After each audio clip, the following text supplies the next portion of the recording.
Hi అండి, welcome to my channel Radhika Rangavalli. అందరు ఎట్లున్నారు? మంచిగా ఉన్నారా? మేమైతే ఇప్పుడు కవర్ అవుతున్నాము. మొన్నటి వరకు మస్తు వైరల్ ఫీవర్లు వచ్చినాయి అనమాట ఇంట్లో అందరికి కూడా. అందుకే వీడియోస్ అప్లోడ్ చేయలేదు నేను.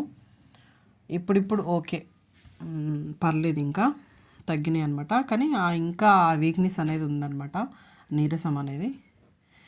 అందరికీ బతుకమ్మ పండుగ శుభాకాంక్షలు. నేనైతే ఇక్కడ బతుకమ్మని పేరుస్తున్నాను. బాడీ ఇంకా డల్గానే ఉంది, కానీ ఇక తప్పదు కదా, చేసుకోవాలి పండగలు అన్నప్పుడు. ఇక ఉన్న పూలతోనే అడ్జస్ట్ చేసుకుంటూ బతుకమ్మని పేరుస్తున్నా. నా పెళ్ళైన దగ్గర నుంచి కూడా పేరుస్తున్నా. అంటే ఇంట్లో ఎవరికైనా ఉంటారు కదా పెద్దవాళ్ళు, నేనైతే ఇక నాకు నేనే చేసుకుంటాను అనమాట ప్రతి పండగ కూడా. అలవాటు అయిపోయింది ఇంకా నాకు. మీ ఊళ్ళల్లో ఎలా జరిగాయి బతుకమ్మ పండుగ? మాకైతే ఇక్కడ 7:30, 8కి అట్లా వెళ్తారనమాట సిటీ. ఇంకా పల్లెటూళ్ళలో అయితే మంచిగా 5కి అట్లా వెళ్తారు, మంచిగా ఆడుకుంటారు తొందరగానే. కానీ ఇక్కడ 8 అవుతుంది. 8 నుంచి ఇంకా 10, 11, 10:30 అప్పటి వరకు ఆడుతూ ఉంటారనమాట. ఇంకా ఇక మా కాలనీ ఇంటి ముందే అనమాట, అమ్మవారిని పెట్టారు, ఇంటి ముందే ఆడుకున్నాం మంచిగా. ఒక చిన్న మాట చెప్పాలి. ఏంటంటే నాకు ఎట్లా అంటే, ఆ, నాకు రివర్స్ మళ్ళీ వీడియోస్ చూడడం చాలా కష్టమవుతుంది. నాకు వ్యూస్ రాకపోయినా పర్లేదు. నేను యూట్యూబ్ ఛానల్ స్టార్ట్ చేసింది ఎందుకంటే నా మెమరీస్ అందులో దాచుకోవడానికి. యూట్యూబ్ ఉన్నంత వరకు ఒక మెమరీ లాగా ఉంటుంది కదా అని ప్రతి వీడియో కూడా నేను అట్లనే షేర్ చేస్తున్నా, అప్లోడ్ చేస్తున్నా కూడా. సో నాకైతే వ్యూస్ రాకున్నా పర్లేదు, కానీ నాకు రివర్స్ వీడియోస్ చూడడం చాలా కష్టమవుతుంది. అందుకని చెప్పాల్సి వస్తుంది. ఎందుకు అంటే హెల్త్ ప్రాబ్లమ్స్ అసలు ఎంత దారుణంగా అంటే, నేను ఇప్పుడు 1 ఇయర్ కావస్తుంది ఈ జనవరికి.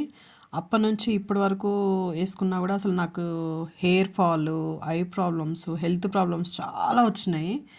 నాకు హెయిర్ అయితే ఎంత లాస్ అవుతున్నానో నాకు అర్థమవుతుంది అనమాట. అందుకే నేను రివర్స్ వీడియోస్ మ్యాక్సిమం చూస్తాను, వీలైనంత వరకు చూస్తాను. కానీ నా వల్ల అయితే కాదండి, ప్లీజ్. ఇట్లా చెప్తున్నానని ఏం అనుకోవద్దు. ఎందుకంటే మనకే తెలుసు, ఒక యూట్యూబర్స్కే తెలుసు ఎంత కష్టమో మామూలు వాళ్ళకి వ్యూస్ రావడం. నాకైతే వ్యూస్ రాకపోయినా పర్లేదు, మళ్ళీ మళ్ళీ చెప్తున్నాను అనుకోకండి. నేను మెమరీస్ దాచుకోవడానికి మాత్రమే యూట్యూబ్ ఛానల్ స్టార్ట్ చేసిన, అంతే.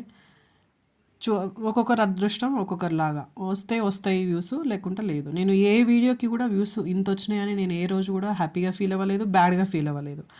అందుకే చెప్పాల్సి వస్తుంది. అసలు నాకు కళ్ళు అయితే చాలా నొప్పులు వస్తున్నాయి అనమాట. నాకు అందులో ఒకటి మైగ్రేన్ ఉంది, మళ్ళీ ఇంట్లో పనులు, మైగ్రేన్తో నా వల్ల అసలే కావట్లేదు. ఎవ్వరు కూడా ఏమనుకోవద్దు, ప్లీజ్, ఇట్లా చెప్తున్నానని.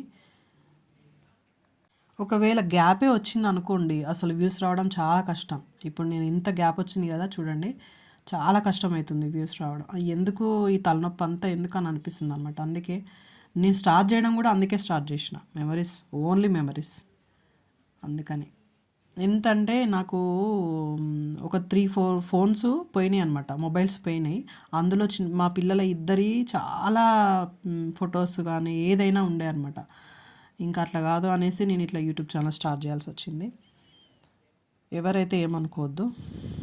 చాలా హెల్త్ ప్రాబ్లమ్స్ వస్తున్నాయి అనమాట. నాకు 10 వ్యూస్ వచ్చినా సంబరపడతాను, నేను హ్యాపీగా ఫీల్ అవుతా. నాకు ఒక్క వ్యూ వచ్చినా చాలు అట్లా అనుకుంటాను అనమాట. నాకు 1K రావాలి, 2K అట్లా ఏం లేదు, ఉన్నంత వరకు అంతే. ఇక నాకు నేను ఏ రోజు కూడా అట్లా బ్యాడ్గా ఫీల్ అవ్వలేదు, హ్యాపీగా ఫీల్ అవ్వలేదు. అందుకే చెప్తున్నా. అంటే కొందరు ఎట్లా అంటే స్టే కనెక్టెడ్ అట్లా ఇట్లా అని అంటూ ఉంటారు కదా. ఎందుకో నాకు నచ్చదనమాట. నచ్చదని కాదు, కానీ నా వల్ల కావట్లేదు, నాకు బాడీ ఇంకా సహకరించదా అట్లా. నేను ఇంట్లో పనులు చూసుకొని, పిల్లల్ని చూసుకొని, ఇంకెన్ని పనులు ఉంటాయో మనకు తెలుసు కదా ఇంట్లో. అసలు ఈ వీడియో అప్లోడ్ చేయని రోజు చాలా హ్యాపీగా ఉంటున్నా, నిజానికి చెప్పాలంటే. తలనొప్పి అవుతుంది అనమాట వీడియో అప్లోడ్ చేసినప్పుడు. కొందరు ఇప్పుడు యూట్యూబర్స్ ఉంటారు కదా, కొందరు 20, 30 అట్లా వచ్చిన వాళ్ళు ఎవరి జోలికి వెళ్ళరు ఇంకా. వాళ్ళ వీడియోస్ వాళ్ళ వరకే, అంతే, వేరే వాళ్ళు చూడరు. అది బెస్ట్ అనిపిస్తుంది నాకు ఇప్పుడైతే. వాళ్ళదే బెస్ట్ కదా అనిపిస్తుంది అనమాట. అంటే నేను చెప్పే విధానం కొంతమందికి అర్థం అవ్వచ్చు, కొంతమందికి అర్థం కాకపోవచ్చు.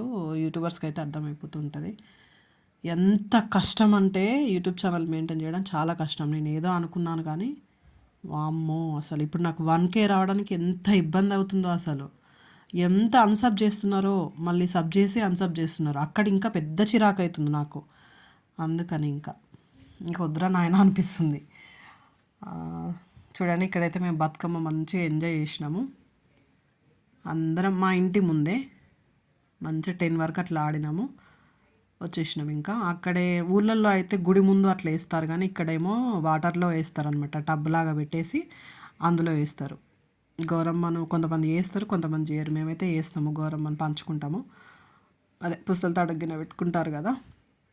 మాకైతే చిన్నప్పుడు భలే ఎంజాయ్ చేసేవాళ్ళం అసలు. మా అమ్మమ్మ బతుకమ్మ పేరుస్తుంటే అసలు ఆ సందడి, ఆ సంబరమే వేరసలు. చాలా పెద్ద ఫ్యామిలీ కదా మాది.